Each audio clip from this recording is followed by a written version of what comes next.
Mikhail सल्तिको-शशीद्रीन या Russian लेखकाची बिचारा लांडगा नावाची कथा.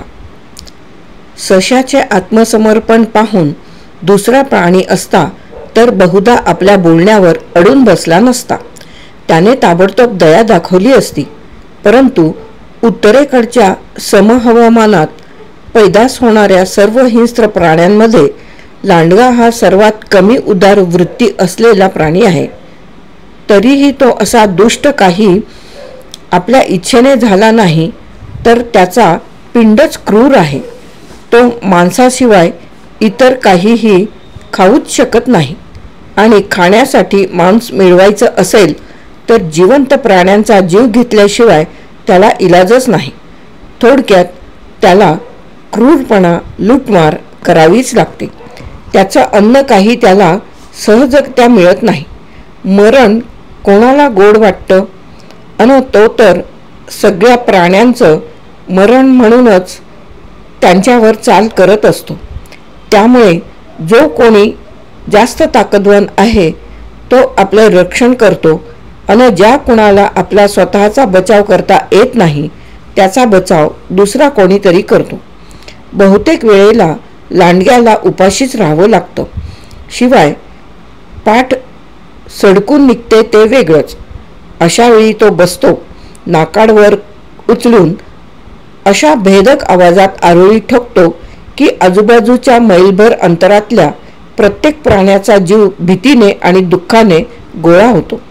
त्याची लांडगी अजूनच दुःखाने विव्हळते, कारण तिची पिल्लं असतात नि त्यांना खायला घालायला काहीच नसतं.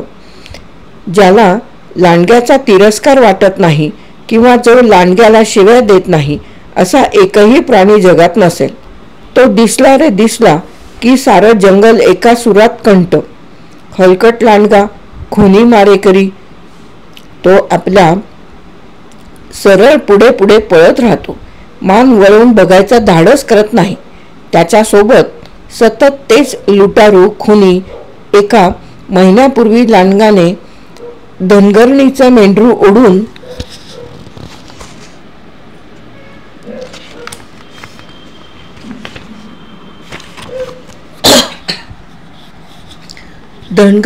मेंढरं ओढून नेलं. तेव्हापासून लांडग्याच्या तोंडात मात्र एक घास सुद्धा पडला नाही.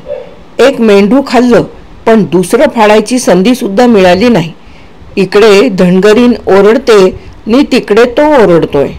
काही समजावं तरी कसं? म्हणतात की लांडगा शेतकऱ्यांचा वाटा हिसकावून घेतो, पण मग शेतकरी गडीत चिडला की तोही काही करतो. तो त्याला सोट्याने ठोकून काढतो, बंदुकीनं गोळ्या घालतो, लांडग्यांची बिळं खणून काढतो, सापळे लावतो नि त्याचा पाठलाग करतो. खुनी, लुटारू, उरली सुरलेली शेवटची गाय देखील फाडली. मेंढरू उचललं. गावागावातून लांडग्यांबद्दल फक्त हेच ऐकायला येतं. त्याला या जगात कोणत्याच प्रकारे जगता येत नसेल तर त्याचा तरी काय दोष? अन जरी त्याला मारलं तरी त्यापासूनही काही फायदा नाही. मांस खाण्यालायक नाही, कातडी अगदी कडक, त्यापासून ऊब मिळत नाही. एकच फायदा त्या हलकटाचा, जिवंतपणी फाळाला टांगून ठेवा, गळू दे रक्त हरामखोराचं थेंब थेंब. आपलं पोट मारून या जगात जगणं लांडग्याला शक्य नाही हीच त्याची खरी अडचण आहे. पण त्याला हे समजत नाही. जर त्याला दुष्ट म्हणत असतील तर तो सुद्धा जे त्याचा पाठलाग करतात, मारतात, जीव घेतात त्यांना दुष्ट म्हणतो. आपल्या जगण्यामुळे इतरांना जीवन जगायला त्रास होतो हे त्याला कसं कळावं? त्याला वाटतं की तो जगतोय, बस. घोडा ओझी वाहतो, गाय दूध देते, मेंढी लोकर देते, तसा तो लुटालूट करतो, मारतो. घोडा, गाय, मेंढी नि लांडगा सगळेच जगत आहेत आपापल्या परीनं. पण लांडग्यांमध्ये एक असा निघाला ज्यानं आयुष्यभर खूप लूटमार केली, पण अचानक म्हातारपण आलं तसं त्याला वाटायला लागलं की त्याच्या आयुष्यात जे काही चाललंय ते बरोबर नाही. हा लांडगा लहानपणापासून अगदी चपळीनं जगला. ज्यांना क्वचितच उपास घडला असेल अशा फार थोड्या हिंस्त्र पशूपैकी तो होता. रात्रंदिवस तो लुटमार करत असे. ते त्याला बरोबर साधत असे. मेंढपाळांच्या अगदी नाकाखालून तो एडके ओढून नेत असे. गावामध्ये अगदी अंगणात येऊन गायी फाडत असे. एकदा एका वनरक्षकाला त्याने फाडून रक्तबंबाळ केलं होतं. रस्त्यावरून सर्वांच्या डोळ्या देखत एका छोट्या मुलाला उचललं होतं.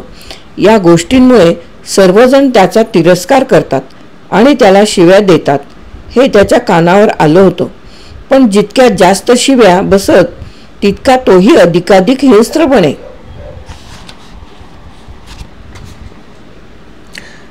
रानात काय चालू असतं ते तुम्ही ऐकायला पाहिजे. रानात काय चालू असतं ते तुम्ही ऐकायला पाहिजे. तो म्हणे हत्या होत नाही असं एक मिनिटही नसेल. जो मरताना केकाटत नाही असा एकही प्राणी नसेल. ते पाहायला नको का? अशा तऱ्हेने लुटमार करत करत तो पुष्कळ वर्षे जगला. जेव्हा लांडगा चांगला बाप्या झाला असं म्हटलं जातं तितकं त्याचं वय झालं. तो चांगला जाडजूड झाला, पण त्याने लुटालूट काही थांबवली नाही. उलट जास्तच पिसाळला. फक्त एकदा तो अनपेक्षितपणे अस्वलाच्या पंजात सापडला. अस्वलांना लांडगे अजिबात आवडत नाहीत, कारण ते अस्वलांवर टोळीने हल्ला करतात. आणि अधूनमधून रानात अशा गोष्टी ऐकू येतात की अमुक तमुक ठिकाणी मिखायलो इवानिच अस्वल बुवा फसले. राखाडी रंगाच्या चोरांनी त्यांच्या केसाळ कोटाच्या चिंध्या केल्या. तर अस्वलानं लांडग्याला पंजात धरलं आणि तो विचार करायला लागला की या हरामखोराचं काय करावं. त्याला खायच्या विचारानेही मला मळमळतं. असंच गळा दाबून टाकून द्यावं तर सगळ्या रानात घाणवास सुटणार. त्याला काहीतरी लाज सत्सेच विवेकबुद्धी आहे का ते पाहावं.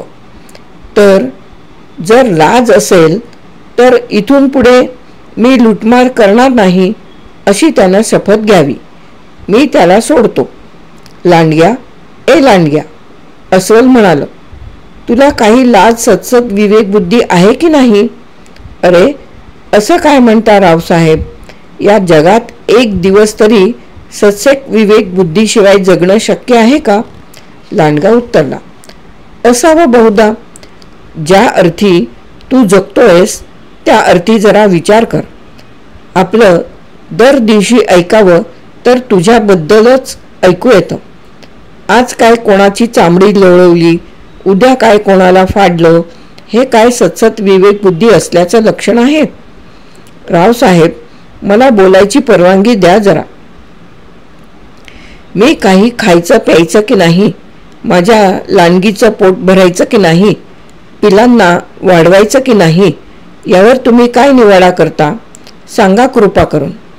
मिखायलो इवानिच अस्वल बुवांनी विचार केला. मग त्यांच्या लक्षात आलं की जर लांडग्याला या जगात राहायचं असेल तर आपलं पोट भरायचा त्याला अधिकारच आहे.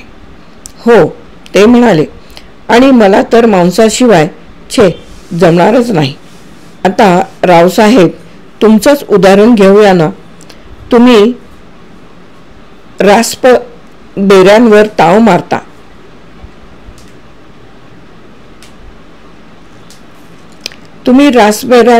मारता. मधमाशांकडून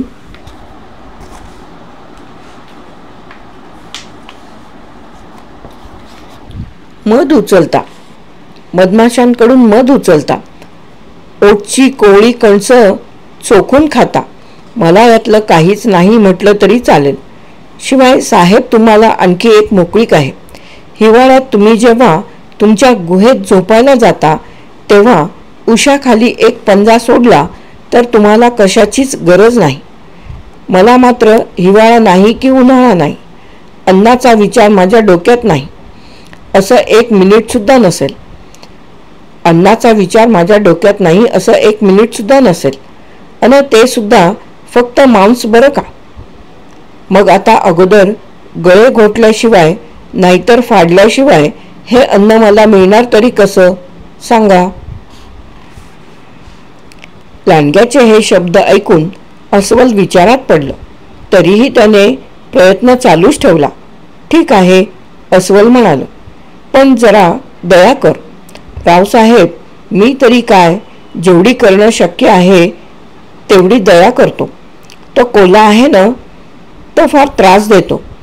एकदा चावा काढतो, सोडतो, पुन्हा चावा काढतो, सोडतो, आणि मी अगदी पहिल्या झटक्यात नरडच धरतो. हे शाबास. अस्वल आणखीनच विचारात पडलं. लांडगा त्याला काही अप्रिय सत्य ऐकवतोय हे त्यानं बघितलं. तरी पण त्याला सोडायला काही अस्वल तयार होईना. त्याने पुन्हा लुटमारीवरून सुरू केलं. ते म्हणालं, लांडग्या, जरा पश्चाताप धर आपल्या वागण्याचा. काय सांगू रावसाहेब, पश्चाताप करण्यासारखं काही नाही माझ्यापाशी. जो तो जसा आपला जीव जगवत असतो तसाच मीही जगवतो. यात माझी काय बरं चूक. निदान मला वचन दे. रावसाहेब, मी तुम्हाला तसं वचनसुद्धा देऊ शकत नाही. आता कोल्हा म्हणाल तर तो तुम्हाला देईल वाटेल ती वचनं, पण मी नाही देऊ शकत. आता काय करायचं. अस्वलाने बराच विचार केला आणि अखेरीस ठरवलं. ते लांडग्याला म्हणालं, तू अतिशय बेकार प्राणी आहेस, हे लक्षात ठेव. मला काही तुझा निवाडा करता येणार नाही, पण तुला सोडून देऊन मी मोठी घोडचूक करतोय हे कळतंय मला. एक सांगतो ऐक. तुझ्या जागी जर मी असतो तर फक्त जगण्याला इतकी किंमत दिली नसती. उलट साऱ्यांचं भलं व्हावं यासाठी स्वतःला मरण देऊ केलं असतं. माझे हे शब्द तू ध्यानात ठेव. असं म्हणून त्याने लांडग्याला खाली सोडलं. जसा लांडगा अस्वलाच्या पंजातून सटकला तसा त्याने पुन्हा जुनाच उद्योग आरंभला. त्याच्यामुळे जर सगळं रान रडत ओरडत असेल तर रडो बापडं.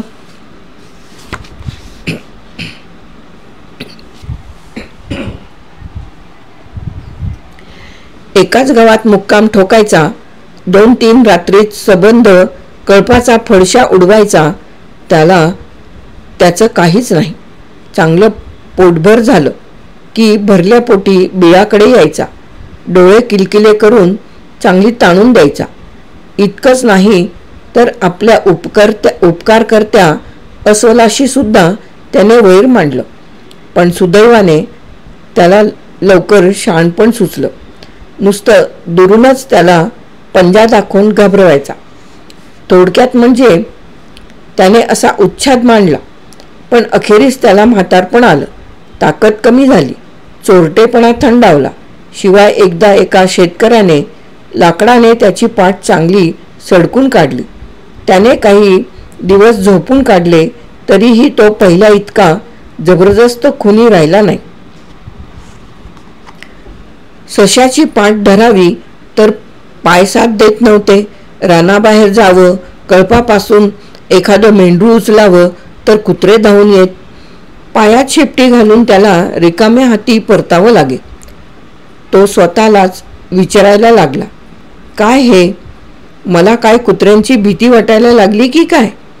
बिळात परत आला आणि त्याने ओरडायला सुरुवात केली.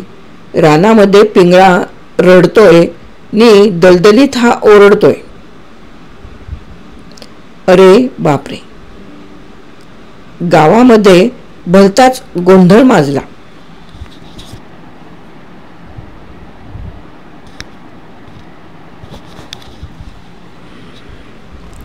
फक्त एकदा त्याने एका कोकराला धरलं आणि मानगूट पकडून रानात घेऊन चालवलं. ते कोकरू मात्र फारच अजाण होतं. लांडग्याने धरलंय हे त्याला कळलंच नाही. ते आपलं एकसारखं म्हणत बसलं, काय झालं, काय झालं, काय झालं ते दाखवतो तुला, थांब. हरामखोरा. लांडगा संतापला. काका, मला रानात नाही यायचं, मला आईकडे जायचं, मी नाही येणार, मी नाही. अचानक कोकराच्या डोक्यात प्रकाश पडला. मग ते कसं तरी रडत मुसमुसत बेंबाटलं, अरे धनगर दादा, धनगर दादा. कुत्र्यांनो, लांडगा थबकला नि कान देऊन ऐकू लागला. आपल्या आयुष्यात त्याने अनेक मेंढरं फाडली होती. ती सगळी तशी अगदी साधारण होती. लांडग्यानं त्यांना धरलं रे धरलं की ती डोळे मिटून अजिबात हालचाल न करता निश्चित पडून राहायची, जणू आपल्या चुकीची भरपाई करत असावीत. अन हे एवढंसं बछडं कसं रडतंय पहा. त्याला जगायचं आहे. हे क्षुद्र आयुष्य साऱ्यांनाच हवं हवंसं असतं. आता लांडग्याचाच पहा ना, तो इतका म्हातारा झालाय, पण अजून 100 वर्षे जगायचंय त्याला. मग त्याला अस्वल बुवांचे शब्द आठवले, तुझ्या जागी मी असतो तर स्वतःसाठी जगणं नाही तर मरण पत्करलं असतं. असं का बरं?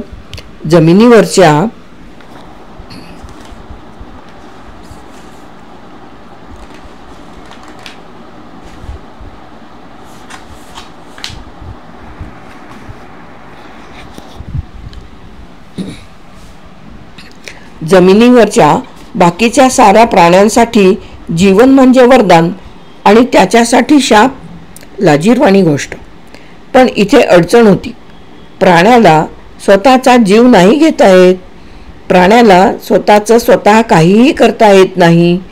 आयुष्याचा मार्ग बदलता येत नाही की मरता येत नाही. जणू तो झोपेत असल्यागत जगतो नि झोपेत असल्यागतच मरतो. त्याला कुत्रे फाडतात किंवा शेतकरी गोळी घालतो. तो प्राणी फक्त केकाटतो. एखादं मिनिटभर आचके देतो नि संपलं. गेला प्राण. मृत्यू कसा नि केव्हा आला हे त्याला कळत सुद्धा नाही.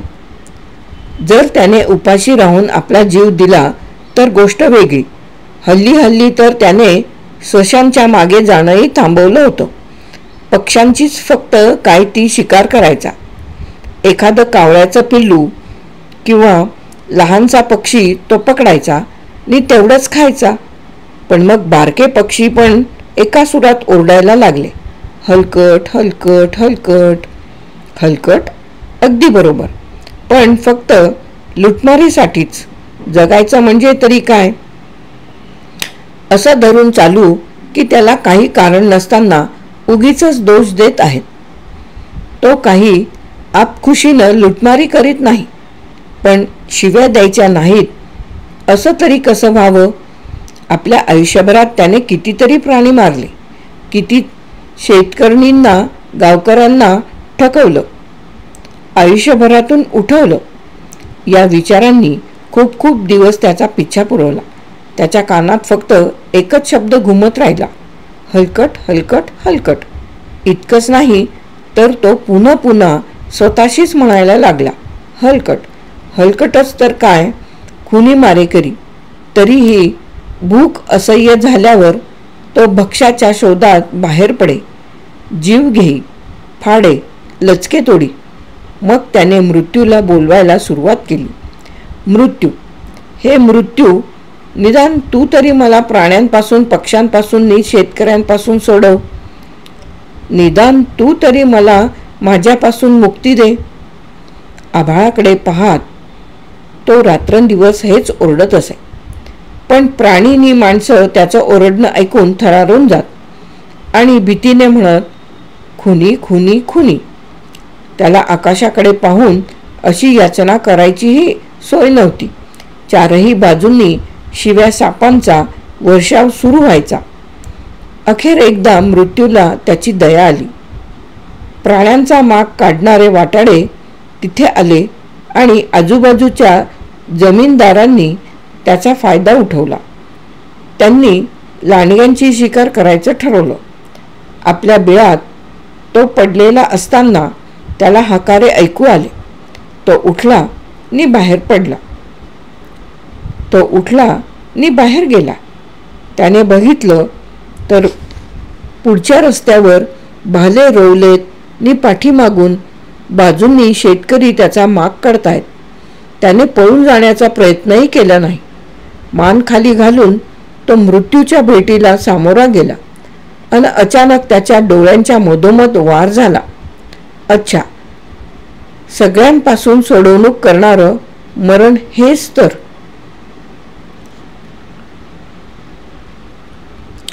बिचारा लांडगा नावाची कथा येथे समाप्त.